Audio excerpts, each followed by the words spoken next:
Okay, thank you. And like the title says, I'll be talking about floor fracture craters on the moon, and in particular what their temporal and spatial distribution can tell us about lunar magmatism and lunar volcanism in general. So first of all, what are floor fracture craters? They're a class of lunar craters which are marked by their anomalously shallow floors and the fractures upon said floors. There are about 170 craters within this class that we've mapped, and they have a wide range of diameters, all from 13-kilometer diameter craters all the way up to 208-kilometer diameters, which is Oppenheimer. There are 8 morphologic subclasses within the floor fracture crater catalog, and different morphologic markers are patches of mare material, moat features, and the types of fractures displayed. And these all define the morphologic subclasses that we see here. And right here we have the crater Humboldt, which is, oh, the clicker works now. Well, the crater Humboldt here, which is a very classic floor fracture crater, and you can see the fractures on the floor and the patches of mare material there as well. So when we look at floor fracture craters, there are sort of 3 broad-scale morphologic features which define the craters. The first is the floor profile, and there are 2 flavors of floor profile. It can have either a domed profile or a flat profile, and we'll see these in more detail on the next slide. But there's actually a very distinct diameter control on the floor profile that we observe when looking at the craters, and that craters with a diameter smaller than 40 kilometers predominantly display a domed floor profile, and craters with diameter greater than 40 kilometers display a more flat floor profile or a very, very shallowly domed floor profile. And we think this is really a geometric constraint from the formation process. So then we move on to the eponymous fractures within the floor fracture craters, and there are 3 fracture styles.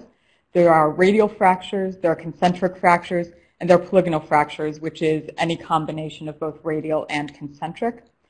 And we note that the fracture styles we observe are actually very consistent with both experimental and terrestrial observations. So for example, fracturing above the Henry Mountain laccolith is very similar to the fracture style we observe in floor fracture crater floors, and also experimental work done with magma chamber inflation displays the same fracturing style.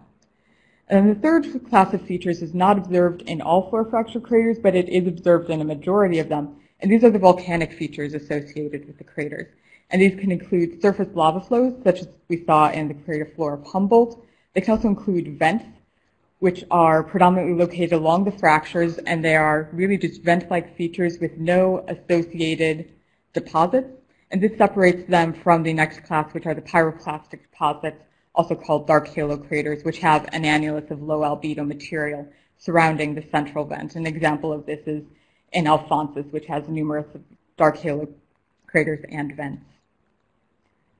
So now we look at the formation mechanism of these craters, and there have been 2 sort of classically proposed formation mechanisms for the crater. The first is viscous relaxation, and this relies on high thermal gradients in the region of the crater, relaxing the crater floor and resulting in an overall shallowing of the long wavelength topography, so it will uplift and shallow the crater floor. And then the opposing theory is magmatic intrusion and sill formation, which is shown schematically in this illustration right here, which I emphasize is not to scale. In reality, the sill is much closer to the crater floor, but you have a dike propagating from depth, which intersects the base of the crater floor and in this low density zone stalls and then spreads laterally, forming a sill. And then the sill can then inflate, either forming a classical laccolith shape, which results in a domed overlying floor, or can extend to a more tabular sill-like structure and then uplift the floor in a sort of coherent piston-like way, resulting in a generally flatter floor. And during studies of both the morphologic and morphometric parameters of these craters, we find that the evidence greatly favors the magmatic intrusion and sill formation hypothesis. And reasons for this include the actual deformation of the crater floor, in that the crater rim crest is not deformed or not uplifted in any way, as we see with the floors, whereas the viscous relaxation hypothesis would predict an overall shallowing of the crater rim crest height with time. And then also different properties such as the fact that this process operates on a wide range of crater diameters, which the magmatic intrusion hypothesis is able to accommodate, and also the non-axisymmetric deformation of the crater floors. And in fact, in the domed crater floor style, you will often see that the doming is offset to one portion of the crater, creating a sort of lobe in a hemisphere, and then filling the rest of the crater, which is easily accommodated by where the dike intersects the base of the crater and then forms the head of the sill. So now we're going to step towards the actual heart of the talk, which is the temporal and the spatial distribution of the floor fracture craters. And here we see floor fracture craters plotted just on the surface of the moon. And in the blue circle outline, we have basins, which for this case is defined as any crater with a diameter greater than 200 kilometers.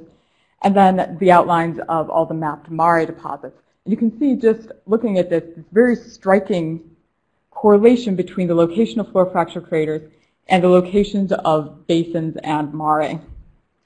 I'd also like to emphasize here that we have the craters divided by diameter. So the black circles are the larger craters with a diameter greater than 40 kilometers, these more flat-floored craters.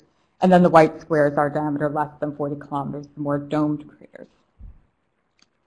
So we looked at this distribution, and the first question is, if these are volcanic features or magmatic, as the case may be, when did they form? Did they form in response to the actual cratering event? Are we seeing some sort of tie between volcanic features and the impact process itself? Or are they more tied to the main stage of mare volcanism, which their locations might suggest? So in order to address this, we looked at the ages of the host craters, since unfortunately we cannot date the intrusion itself. And we got at this by using the stratigraphy, or the stratigraphic ages of the host craters. And so in the vast majority of craters, you can only really get an older bound on the age of the intrusion, where you have the crater form at some initial time, and then sometime afterwards, the intrusion forms and deforms the crater floor. And in this case, you can only set an older bound for the age of the crater. And then there are actually 6 craters for which we can put a younger bound, where you have the crater form, the intrusion form, and deform the crater floor. And then you have a very clear stratigraphic relationship where there's a later embayment event by a nearby mare material, which ponds preferentially in the moats of the craters, which are now the new topographic lows.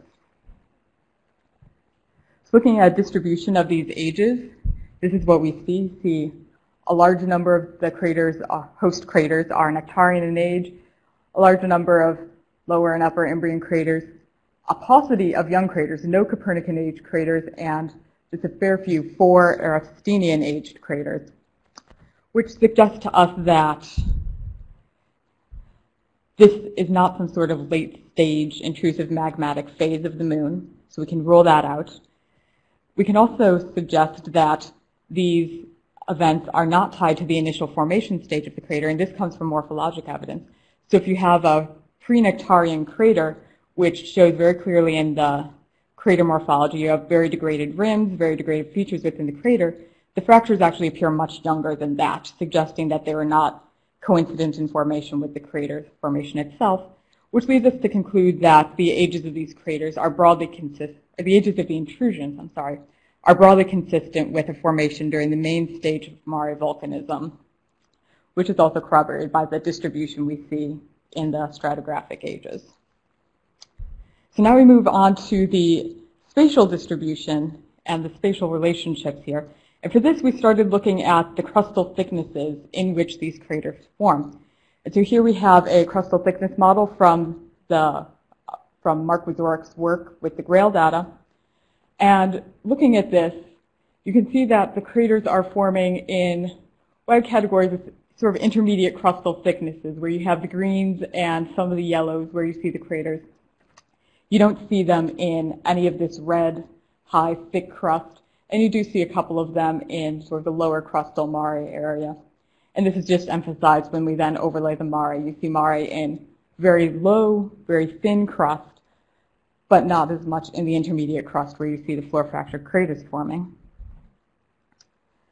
And so now we look at this just in a distribution plot, and there's a lot of stuff going on here. But what I first want to draw your attention to is this peak in the population where about 50% of the craters occur in crustal thicknesses of 25 to 35 kilometers, once again emphasizing this intermediate crust. And it's actually below the average global crustal thickness, but we're splitting the average near-side crustal thickness. Then you have a couple outliers in thick crust on the far side, but they're always adjacent to other Mare deposits in large far-side basins like Tsiolkovsky, or in very thin crust on basin floors like SPA, Smithy, and Moscovian. So what we're going to do is we're going to set up a paradigm for dike propagation within this crustal thickness environment to try and explain the observed floor fracture crater location. So we have just some distribution of dikes. We're actually working on trying to constrain what this distribution might be, but where you have a large percentage of dikes have an overpressurization sufficient to propagate through the crust but not to reach the actual crust. And you may have 1% of dikes with sufficient overpressurization to reach the lunar crust and actually flow out on the surface. And this would be in our reference case here where you have thin crust like you'd find on a basin floor, where you can actually fill the basin, and we'd see this in Mare deposits. But then if you increase the crustal thickness, you get an intrusion or just stalling a heat death within the crust. So now we're going to look at this across the surface of the moon. And first we have here our reference case, the impact basin interiors, where we would predict flooding and possibly intrusion, but you wouldn't actually be able to see this beneath the Mare deposits. And if you look across the near side, this is broadly consistent, where we have lots of Mare deposits and a few floor fracture craters, but not a large number of them. Then we move to slightly thicker crusts, which would be found on the impact basin rims, and we would predict that most of our dikes would be stalling in the shallow subsurface for those with the highest overpressurization, and then the majority with the lower overpressurizations are stalling deep within the crust, and you don't see any evidence. And indeed, we see several floor fracture craters rimming the large impact basins. As we move to the same crustal thickness, broadly speaking, for the intermediate crustal thickness, so western procellarum, a lot of floor fracture craters, not a lot of Mare. Thick crust such as far side, no floor fracture craters, which is exactly what we predict. And then on the far side basins, which have excavated deeper and have sort of reintroduced an artificial intermediate crustal thickness, we see both Mare deposits in certain cases and also floor fracture craters. And so then just to summarize, lunar floor fracture craters are surface manifestation of shallow magmatic intrusions, and the crater morphologies are broadly consistent with a formation via magmatic intrusion sill formation.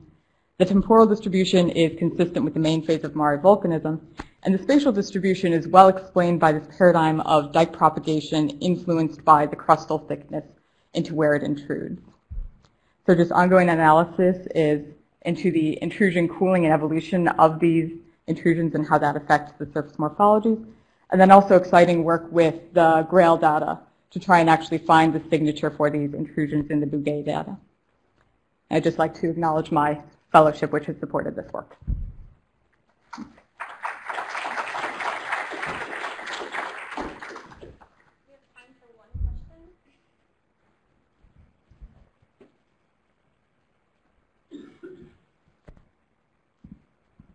Do you, Derek Sears, NASA Ames, do you ever see impact melts at the bottom of any of your craters? Yes, but not really in extensive deposits. Sort of your localized impact melt deposits, but not anything that might be, say, confused with the Mare deposits here. And the Mare deposits are actually very interesting in that where they appear, they're always localized along the edges of the crater floor, and they also superpose wall-adjacent crater fractures, which is an important marker for them. And it suggests that, unlike impact melt, which would be cut by these later forming fractures, these actually superpose them.